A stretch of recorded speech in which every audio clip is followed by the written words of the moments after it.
Welcome back. This is the Lightforge Arena Tier List Valuation Stream YouTube podcast for Saviors of Uldum. We haven't played the game, but we know how good all the cards are. That's our pitch. And the cards are really good that are coming in Saviors of Uldum.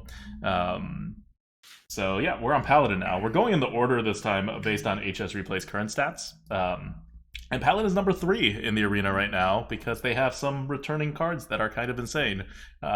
It's Keeper of Uldum. That's the returning card that's kind of insane. And that is a 160 on our tier list, which is all pretty much the same as True Silver Champion, which is a 159.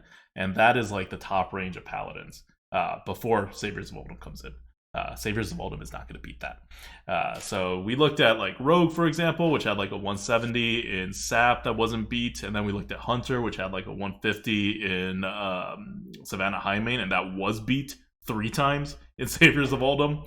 So here we have Paladin, and spoilers, it's not going to be too crazy. Do you want to kick us off with a common card, or? You kick us off. Okay. Well, I'll kick us off with their best common card that's coming in, and it is a game changer. It's premium, it's 148, which is basically 150. That's like Consecration. That's like better than Blessing of Kings. Like, this is a game changer that's coming in right now. It's like just on the borderline of, I've said this before, but like I complain about cards over 150. They just shouldn't be in the game. This shouldn't be in the game for design reasons, but whatever.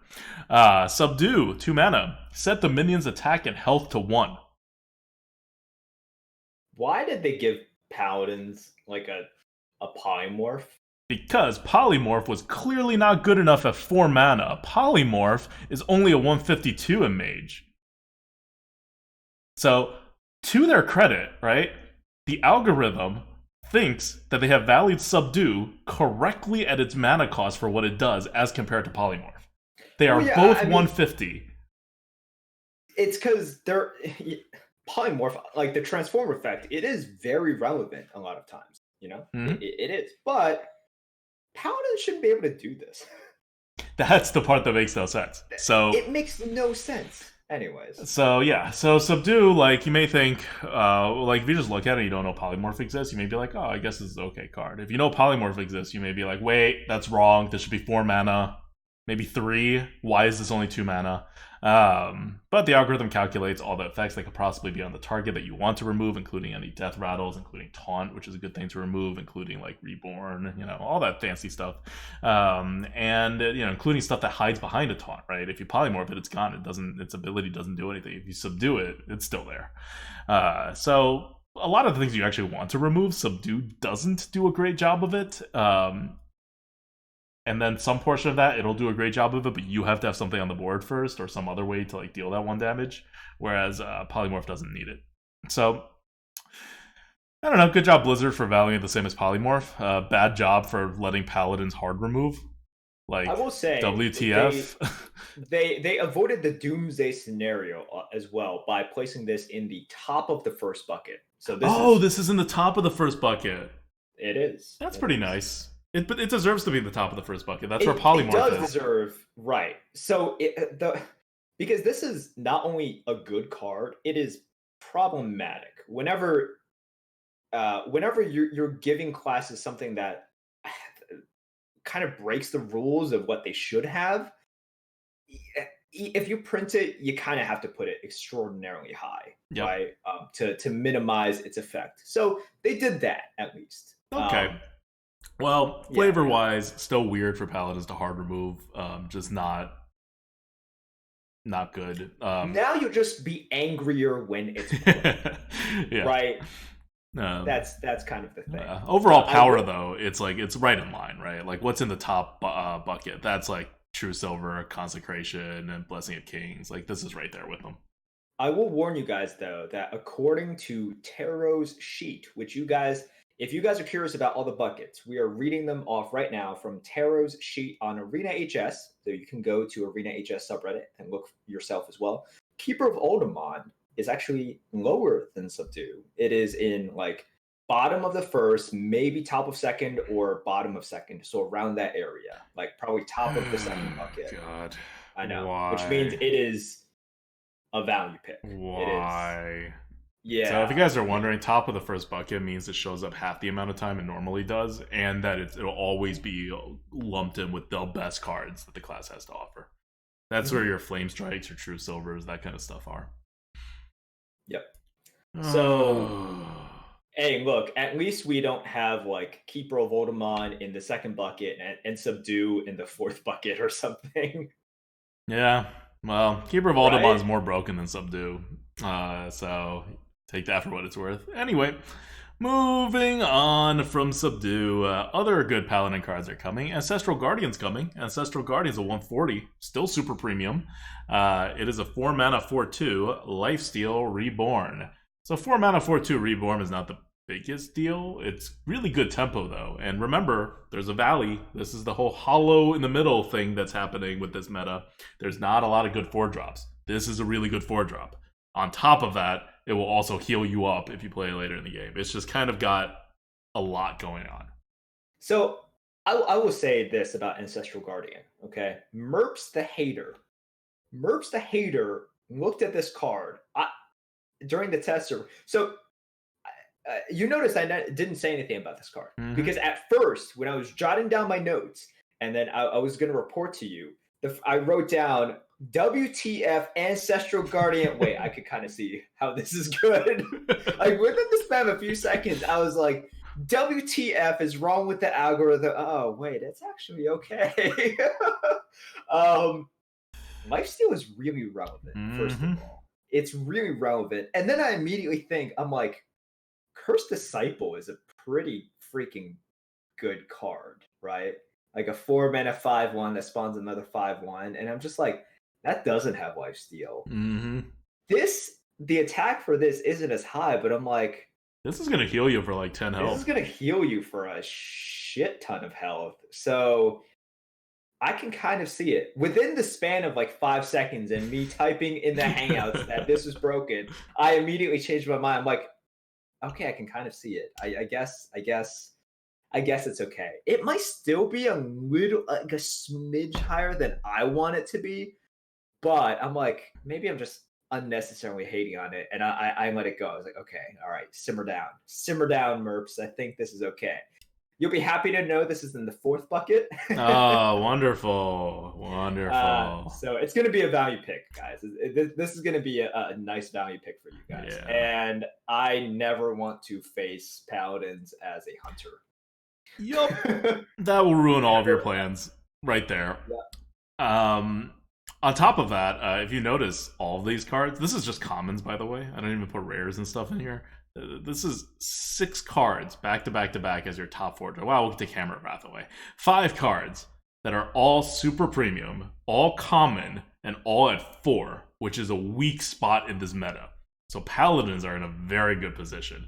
Keeper of Uldum, True Silver Champion, Consecration, Ancestral Guardian, Blessing of Kings. Are there rares that are in here too? Spirit of the Tiger is coming back too. That's going to be a controversial card to be rated so high, but there's some bigger spells coming in. This is one in which I remember people have always hated the Yeah. score on, including me. I'm But just like, it like, just what? needs to summon one thing and then it's worth it. I don't know about that.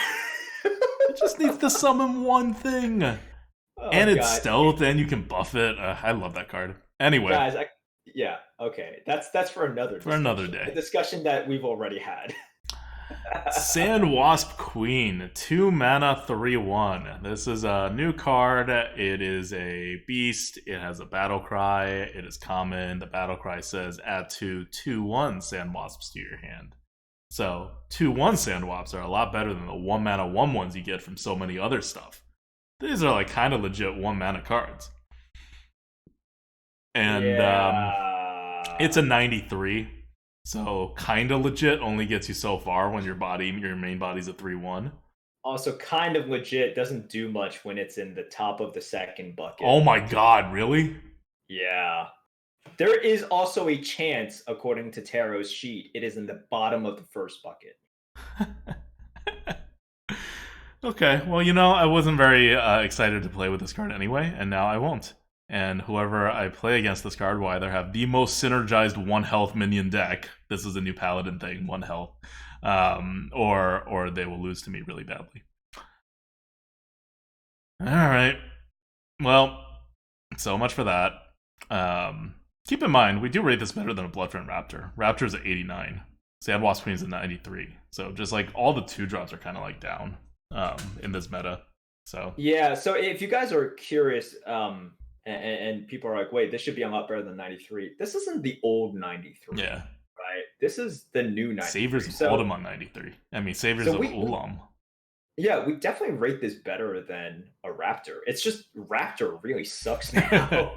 Raptor really sucks now. So this is like better than a Raptor, definitely, but Woohoo. no. Yeah, it's And Paladin too, right? Like Paladin can start on 3. That's a totally viable thing to do. Their hero power is not irrelevant. yep, yeah. So the size really holds it back, guys. Like the size really, really, really holds it back. That's the problem with it. And yeah, that's kind of it. All right, let's move on to the rares. We got some good things in there. The rares is where your other power card is lurking, and that is Pharaoh's Blessing. To no one's surprise, this card is a 160. It is the best card in Paladin outside of Keeper of Uldum. It is tied with Vine Cleaver. It is that good. It is better than Steed. 6 mana, give a minion +4/+4, Divine Shield, and Taunt. So, first of all, it's giving a +4/+4 and Taunt. What that means is it's going to be a really big taunt at the end of the day, because the Divine Shield is the one that's going to be like remove whatever you hit. And second, Yep. it's 4 damage of reach, and you just get a really large minion with taunt at the end. Yeah. So okay, let's compare this to Steed, right? Because these Okay. are the two big buffs on 6 that also taunt. That's the important thing, taunt, right? Mm-hmm. So Steed, you get +2/+6. Here you get +4/+4 and a Divine Shield. With these buffs, you want the front-loaded stats. You want the front-loaded stats, and you want your taunt to matter a little bit more, not just in terms of being annoying, but in terms of being able to do things, right? And with Steed, you can do things, like which is why it was powerful. +2/+6 is good. You just can do more with Pharaoh's Blessing. So you getting what you paid for faster in a more immediate fashion counts for a ton. And this just has more reach, right? So with Steed, it's more about the annoyingness of it. But with Pharaoh's Blessing, you just immediately get the value of the Divine Shield, and you immediately get the body, the front loaded body, Mm-hmm. rather than just the sort of hidden 2/6 taunt of the Stegodon. So Okay, yeah, do this some is math just here. better. Let's say you buff a 4/4 and you're about to hit something with 6 health. So the extra 4 damage doesn't even matter right now, right? Like, let's take a best case scenario for Steed. So you're trying to hit something that has 6 health. Let's say 6/6, right? Mm-hmm. You take Steed, you hit into the 6/6. This is perfect, right? Your Steed has exactly 6 attack. You take 6 damage. You are left with 4. So you end up with a 6/4 and a 2/6. Those are your 2 bodies left. They both have taunt. 6/4, 2/6. You take Pharaoh's Blessing, you do the same thing. You end up with 1 body left, and it is a 8/8 body with taunt. So would you rather have an 8/8 body with taunt or a 6/4 body that has a death rattle of a 2/6 body? Kind of like even, right? Like, you wouldn't prefer one seriously over the other. They have the same amount of damage that they're taunting. One has more attack. The other one has a multi-body thing going on. And this is a bad case scenario for Pharaoh's Blessing, because Steed was able to kill the 6/6 exactly. On anything with Yeah. more than like your Steed able to kill range, Pharaoh's Blessing is going to come out ahead. And that's what you want to do on the first turn with Pharaoh's Blessing. Steed gets the advantage in which you can just play it on something, and then it's fine. You don't have to do something on the turn, like you don't have to have a target. But if you're wondering where that's where Pharaoh's Blessing's value is coming in. Also, it has 2 more reach, which does kind of matter. Like, imagine putting a Pharaoh's Blessing on some minion and like attacking face. Like, what's your opponent gonna do? They have to pop the Divine Shield, then deal with a whole crap ton of health. For how good Steed was, there were actually so many times in which I was thinking, man, I wish this had a little bit more attack. Yeah, Um, because that was its weakness. That's why Steed was never like the algorithm has never rated Steed terribly high. Like it's never been brokenly high the way other cards are. it is really It's annoying. very annoying. It's very annoying, but I like the power that this provides. And also, I've always been the type of person that we always like front loaded stuff a little bit more, Yep. right? Because you want to capitalize on that. You don't give your opponents a Yes, chance exactly. to react and take away, because a lot of the value of Steed you don't get until a little bit later on, but that can be taken away from you. Here, they can take it away from you as well, but you have front loaded a more percentage of that. Yep. So when they take it away with the polymorph or hex, they have taken away a little bit less than what they would have with the Steed. All right. What bucket is this? This This seems good, right? Like it should be high. Yeah. So this was not not recorded. Okay, so no one saw this it. was not recorded. Yeah, well, we'll see. I bet it's in a pretty high bucket. It seems like one, it's just super powerful. It's Mind Cleaver level, like it's Uldum level. And two, it doesn't seem like it's bad. Like it seems like it's good. So we're all aligned here. Next, let's go to Sawhead's Pride, 3-mana 3/1 instead of a 2-mana 3/1. Death Rattle, draw 2 1-health minions from your deck. 115. Yeah. 1-health minions from your deck. They're from your deck, right? Like as long as you have them, they're pretty good.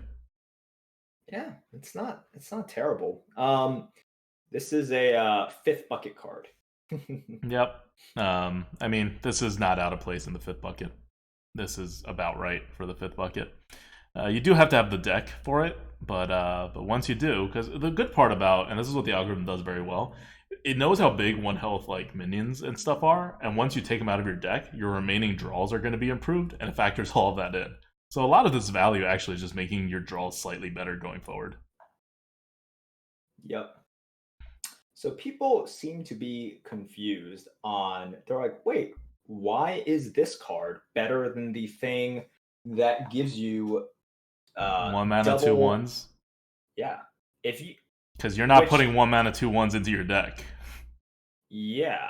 With this, you are, if you have them, which you will, because there's actually so many things with only 1 health from your deck, you are thinning your deck and you are drawing them. And you probably want those. Okay, guys, a 1 mana 2/1 is a Murloc Raider.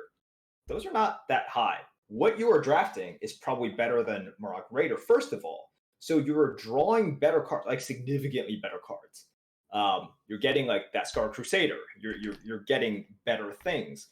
And what you're doing is you are drawing from your deck these smaller things so that you can draw bigger things afterwards as well. So yeah, it costs more, but the draw effect is significantly better. Also, like just in general, like 3-drops are just much better positioned than 2-drops in this meta. Like you see Raptors are low, right? Like Crocs are low, whereas 3/4s and 4/3s are not quite as low. They're still low, but they're like 5-6 points better. Yeah. Brazen Zealot, 1 mana 2/1. Whenever you summon a minion, gain +1 attack. That's a guy you can draw. Blizzard obviously built all these together in that way. So this is a good 1 mana 2/1 because you will naturally play minions and it will naturally gain attack. So it's really like a 1 mana 3/1, 4/1, 5/1 if it doesn't get removed. It's a 109. Yeah. It's good. This is in the 2nd bucket. That's, yeah, I mean, I wouldn't take it in the 2nd bucket, but I can see why Blizzard's scared of it. I can see why they're scared. Yeah, I can see why they're scared of it. Yeah. Okay. Cool. Let's go on to the epic cards. Epic cards, Micro Mummy. I love this card. It's a 2 mana 1/2 Reborn. At the end of your turn, give another random friendly minion +1 attack. So just like a way better Swordsmith. Yeah. All right, Micro Mummy is in the bottom of 3rd, potentially top of 4th, potentially bottom of 4th bucket. All right, 109. That seems like you wouldn't pick it there, but sometimes you might if you need a 2-drop. Like, it's a 2-drop, right? It deals 2 damage. And it has the bonus that it'll buff one of your... Like, even you put it down, right? Your opponent removes the first body. You're still going to play something else, and it will still buff that thing if you don't trade this in affirmatively. So, it does stuff. And the best part is that in the late game, it still does stuff. It will still give you +1 attack every single turn, and it's so annoying for your opponent to remove, because like they need face damage at that point, and this is gonna sink in. Like, it's gonna take them a lot of attacks to kill this. Yep. All right, and then tip the scales. All right. I think there's something wrong here. There is no way this card is actually a 93. So we're just going to call that as a bug that we have not caught yet, and we will fix. Does the algorithm think it's summoning 7 Murlocs, period?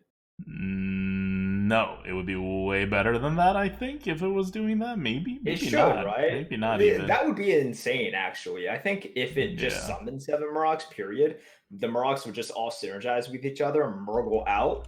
So let's just put this at a 0.